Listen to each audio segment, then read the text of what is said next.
Deixa eu contar uma coisa pra vocês. Eu admiro muito as mães, sabia?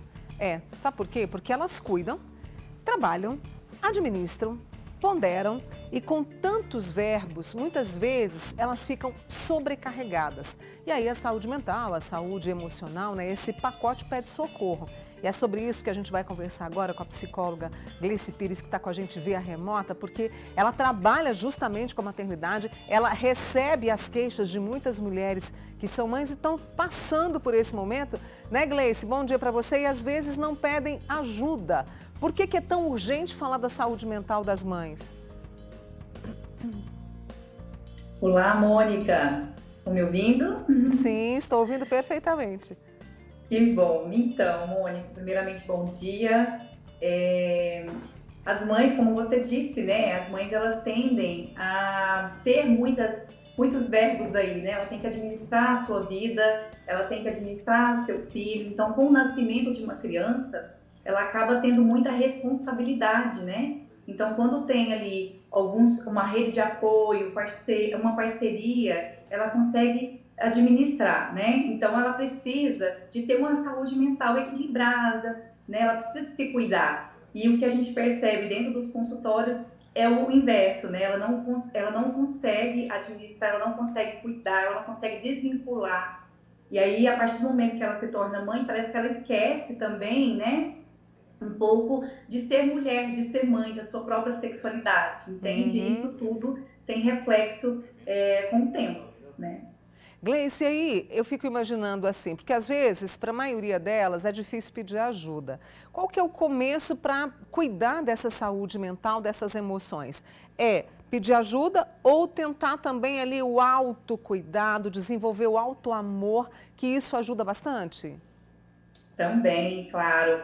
Dentro do meu trabalho, Mônica, só para as pessoas terem uma ideia de que eu trabalho muito com essa perspectiva da maternidade coerente, daquela maternidade leve, consciente. E para isso a gente tem alguns pilares.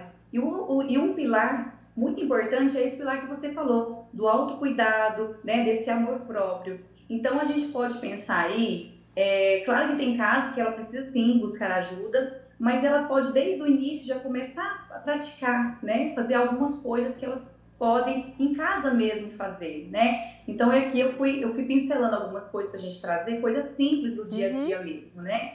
Então, por exemplo, praticar mindfulness, né? Que é uma autorrespiração, uma respiração consciente. Então, antes dela começar o dia, começar com toda a rotina, com todas as atividades que ela tem no dia, ela começar a olhar para dentro, né? Observar suas sensações físicas, corporais, emocionais, né? Então, ela parar um momento, fazer uma respiração, e as pessoas não param para fazer isso, né? Então, o que é uma respiração mindfulness? É aquela respiração onde eu consigo, de fato, estar plena, né? Então, se você depois permitir, a gente pode praticar um pouquinho aqui para as pessoas aprenderem também, né? Uma outra coisa é o banho de presença. O que é um banho de presença? Na correria, né? Do dia a dia, essas mulheres elas costumam ter tempo para tomar banho, se a gente for pensar, principalmente quem tem filhos pequenos, né? Então, o banho de presença é um momento que é para elas, o momento que ela vai tomar um banho relaxante, que ela vai usar um hidratante que ela gosta, que ela vai tomar um banho mais demoradinho, né? Isso tudo, ela vai se conectando com ela, porque às vezes a gente perde, né, Mônica? Com o tempo, a gente perde esse momento com a gente mesma. É verdade. Uma outra questão também que eu falo que dá para a gente fazer é esse tempo só, né? Então, com a correria, com as multitarefas que a gente tem, né? A gente não tem um tempo só, a gente não tem um tempo de qualidade para a gente. Então, aqui na minha casa, por exemplo, antes de eu conhecer ter essa prática, a minha vida era em função das crianças. E aí eu não tinha um tempo para mim. E aí, se eu não tenho um tempo para mim, eu acabo me exaustando, né? Emocionalmente ficando muito cansada. E aí a gente perde a qualidade também com os nossos filhos. Então a gente procura primeiro se cuidar, né? Por isso que a gente está falando de autocuidado, para que a gente consiga ter qualidade na relação com os nossos filhos. Então, um tempo só, né? Seja para ler um livro, que seja para escutar uma música, que seja meia hora. Então, quando a gente fala de tempo de qualidade, não é 1 hora, 2 horas, 3 horas. Isso vai depender de cada necessidade de cada um, né? Então, que seja 10 minutos, mas que desde que você respeite esse tempo, respeite esse momento. Uma outra coisa também que eu percebo muito que acaba prejudicando essa saúde mental dessas mães é a questão da quantidade da informação, né, dos meios sociais.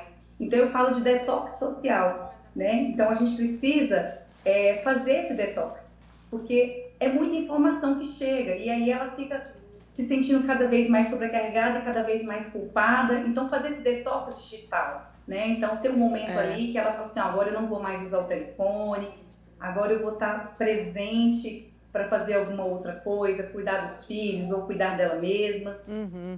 Coisas simples do dia a dia que a gente pode fazer.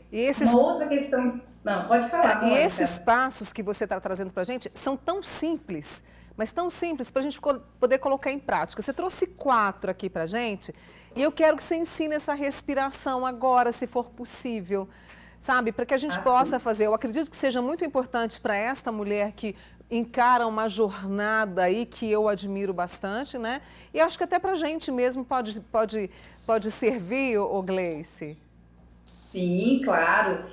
Tudo que a gente está falando aqui, a gente está falando de mãe, mas ela serve para qualquer pessoa, né? Porque daí você começa se conectando com você, né? Então, todas as questões emocionais que a gente traz, né? Ela tem muito a ver com aquilo que a gente pensa sobre a gente, sobre o que a gente está sentindo. Então, se eu não consigo me conectar comigo, é muito difícil. Então, essa respiração, esse momento, né? Esse mindfulness, é para a gente se conectar conosco, né? Então... a partir do momento que a gente começa a fazer isso, claro que às vezes nos primeiros momentos a gente não vai conseguir plenamente estar aqui agora, mas é treino, né? Quando a gente faz com treino, a gente vai conseguir. Então, inicialmente, uma coisa muito simples que eu vou ensinar para vocês é a respiração consciente. Então, se vocês puderem, colocar a mão aqui entre o peito, né, a barriga aqui, para vocês sentirem que o abdômen vai estender, né? Ele vai abaixar e levantar, abaixar e levantar. Essa parte do nosso corpo aqui, a nossa respiração correta, ela não aumenta, né? Só o nosso abdômen. Porque às vezes a gente fala assim, vamos lá, vamos respirar. Todo mundo sabe respirar, né? Se a gente for perguntar. Mas a gente não percebe a nossa respiração. Então, quando a gente começa a perceber nossa respiração, além de levar oxigênio para o nosso organismo inteiro, né? Nosso cérebro ele vai conseguir oxigenar com mais facilidade. E aí a gente faz essa limpeza, né? Que a gente fala de conexão conosco mesmo. Prestar atenção na nossa respiração, prestar atenção nas nossas emoções, no nosso corpo. E se vier um pensamento que ele esteja desagradável, da mesma forma que ele veio, ele vai embora. Não tenta segurar, porque às vezes a gente vai fazer um momento presente, vem um pensamento ruim, a gente fica lá pensando... Fica segurando ele, né? Exatamente. É muito importante isso que a Gleice está trazendo, né? E essa dica da respiração, para você não respirar aqui, e sim aqui pelo abdômen, inspirando e expirando e deixando os pensamentos ruins irem embora, para a gente cuidar dessa saúde mental. Gleice, eu vou ter que encerrar a entrevista agora, mas quero depois que a gente retome essa conversa, porque é muito importante cuidar dessas mulheres que muitas vezes não sabem nem como falar socorro, né? Obrigada sempre pela sua ajuda e pela sua colaboração, viu? Obrigada a você, Mônica. Tchau, tchau. Tchau, um bom fim de semana. A gente conversou com a psicóloga Gleice Pires aqui com a gente. E você que é mãe, preste atenção, tá?